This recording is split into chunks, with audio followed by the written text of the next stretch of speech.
Can you track your employees on Teams? So you're a business owner, you are using Microsoft Teams in your company, and you ask yourself, is there a possibility to track them if they have meetings?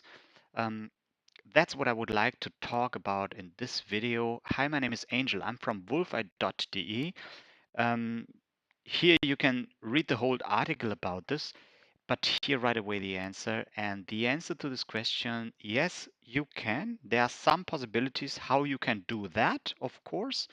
And some are described here.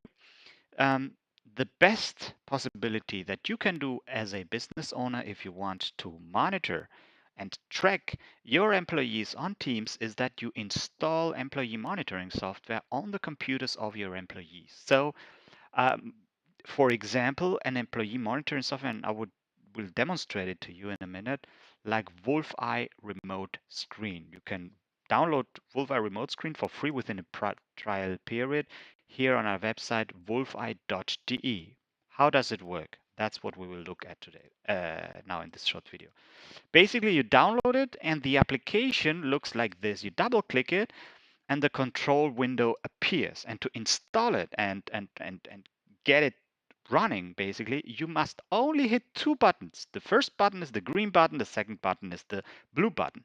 I'm not going to hit them very fast because I want to explain some things to the button so that you understand how Wolfeye Remote Screen can help you track um, your employees on Microsoft Teams. How? Well, to install it, you first hit this green button. You hit it, and the moment you hit it, the software creates a link. And basically, you run it on the computer of the employee that you want to monitor. I forgot to say that. You hit it, you hit the green button, and this link appears.